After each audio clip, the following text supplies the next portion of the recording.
पाकिस्तान तहरीक इंसाफ के रहनुमा फवाद चौधरी साहब ने हमें ज्वाइन किया है। सर बहुत शुक्रिया आपके वक्त का। फवाद चौधरी साहब, ये कहिएगा आपकी हकीकी आज़ादी मार्च को रोकने के लिए आज सुबह से हम देख रहे हैं कि काफ़ी कशीदा माहौल बना दिया गया है। मुल्क का कोई भी हिस्सा हो, ख़ास तौर पे लाहौर में हम देख रहे हैं कि वहाँ पर आंसू गैस के शेल फायर किए जा रहे हैं, कारकुनान को रोकने की कोशिश की जा रही है। यास्मीन राशिद साहिबा, उनकी गाड़ी को डैमेज किया गया और अब वफाकी दारुल हुकूमत से हम देख रहे हैं कि 10 से 12 कारकुनान उनको गिरफ्तार कर लिया गया है। क्या कहेंगे सबसे पहले आप? फवाद चौधरी साहब, फवाद चौधरी साहब से हम रिकनेक्ट करने की कोशिश करेंगे। आपको ये बताएं कि जिस तरह से हम देख रहे हैं कि पुलिस की जानिब से श्रीनगर हाईवे और डी चौक से गिरफ्तारियां अमल में लाई गई हैं। पुलिस ने मुत्तादिद पाकिस्तान तहरीक इंसाफ के कारकुनान को गिरफ्तार कर लिए। तकरीबन 10 से 12 कारकुनान बताए जा रहे हैं जिन्हें गिरफ्तार कर लिए गए हैं और पुलिस ने किसी को भी नहीं बख्शा, चाहे वो वकला हों, आम आदमी हो, आम जो शहरी हैं वो हों, उन पर तशद्दुद किया बिला तफरीक। और मकसद सिर्फ एक ये कि उनका जमहूरी हक उनसे छीना जाए। ये ऐवान अदल के मनाजिर कुछ देर पहले के जब यहाँ पर कारकुनान को मारा पीटा गया, लाठियाँ बरसाई गई उन पर और बेहिमाना तशद्दुद किया गया। मुत्तादिद पीटीआई कारकुनान को गिरफ्तार भी किया गया। फवाद चौधरी साहब हमारे साथ मौजूद है। फवाद साहब, ये बताएगा क्या कहेंगे सूरत हाल में जिस तरह से फोर्स इस्तेमाल की जा रही है, आपके हक से महरूम करने की कोशिश की जा रही है? 48 घंटों से ही हम देख रहे हैं और घंटों में भी पटिशन है और साहबान कह रहे हैं कि हम तो टीवी नहीं देखते, हमें तो पता ही नहीं पाकिस्तान में क्या हो रहा है, अब इसके ऊपर तो मैं क्या बात करूं। और पाकिस्तान में अमली तौर के ऊपर आर्टिकल 14 आर्टिकल 15 जो है वो मुअत्तल है।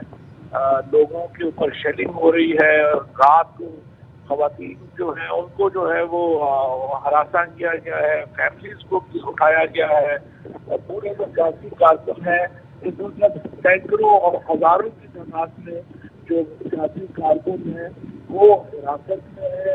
और हमारे पाकिस्तान में क्या हो रहा है तो आप देखते हैं इस तरह की जो कार्रवाइयाँ हैं उससे कुछ रुकेगा नहीं मामला। और आप देखेंगे कि ये जो आज़ादी का कारवान है ये आगे बढ़ रहा है और भरपूर कोशिश से इंशाल्लाह आगे बढ़ेगा। लेकिन फवाद साहब, हम ये देख रहे हैं कि अदालत की जानिब से हुक्म आया था सामने कि गिरफ्तारियां अमल में ना लाई जाएं। जिस तरह से छापे मारे जाते थे गुज़श्ता 2 दिनों में और गिरफ्तारियां की जा रही थी, रिहा करने का भी कहा गया। अब तो 10 से 12 कारकुनान हैं जिन्हें गिरफ्तार कर लिया गया श्रीनगर हाईवे और डी चौक से। कहीं पे भी अदालत का हो रहा है जो है वो इसके ऊपर कोई ऐसी अमल दरामद की पोजीशन है जो साहब का हुक्म है वो तो कहीं पर भी इम्प्लीमेंट नहीं हो रहा। तो अभी देखते हैं कि इसको कैसे जो है इम्प्लीमेंटेशन में क्या कार्रवाई होती है। सारी चीजें सुप्रीम कोर्ट के फैसले के ऊपर है, उन्होंने भी 3 दफा के टाइम दिए हैं। अब देखते हैं वो अदालत जो है वो कब इसके ऊपर हुक्म जारी करते हैं, क्योंकि तो पूरा पाकिस्तान अमली तौर के ऊपर एक मकबूजा पाकिस्तान की शक्ल पेश कर रहा है। इस तरह तो पूरा कश्मीर में हालात हैं जो इस वक्त पूरे पाकिस्तान में। अच्छा फवाद चौधरी साहब, एक और चीज़ बता दीजिएगा, सुप्रीम कोर्ट ने हुक्म दिया है चीफ सेक्रेटरी को कि चीफ कमिश्नर और पीटीआई साथ मिलकर मुज़ाकरात करें और मुतबादल जगह और मुतबादल जो प्लान है वो तरतीब दिया जाए। तो आप उनके साथ मिल बैठ के ये इक़दाम करेंगे? ये तो मामूली बात है, इसमें क्या मुतबादल जगह दे दें, वो तो हमने पहले भी दी हुई थी, वहीं पे हुआ था पहले भी, उसके ऊपर ही होना है। तो ये तो सारी चीजें जिसके ऊपर हो जाना चाहिए। लेकिन असल बात है कि अब तक ऑर्डर बहुत है मिले गए। इस वक्त मैं कश्मीर से अपने एंटर होने की कोशिश कर रहा हूँ जहलम में, और आप पूरा जो वहाँ पे कंटेनर लगा के कश्मीर को बंद कर दिया जाए, कोई वहाँ पे हालात। ठीक है, फवाद चौधरी साहब रहनुमा पीटीआई हमारे साथ मौजूद थे और इस हवाले से बात कर रहे थे, क्योंकि आज हम देख रहे हैं कि दिन भर काफ़ी कशीदा सूरत हाल, अभी तक ये मनाजिर हम देख सकते हैं। कई मकामात पर आंसू गैस के शेल फायर किए जा रहे हैं, लाठी चार्ज किए जा रहे हैं ताकि इन कारकुनान को शिरकत करने से रोका जा सके पाकिस्तान तहरीक इंसाफ के लॉन्ग मार्च में।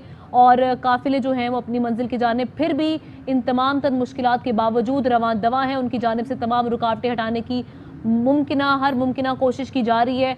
और पाकिस्तान तहरीक इंसाफ के चेयरमैन इमरान खान जो कि पेशावर से वली इंटरचेंज पहुंचे थे और हेलीकॉप्टर के ज़रिए वहां से अब वो कंटेनर पर सवार होंगे और सवाबी जाएंगे।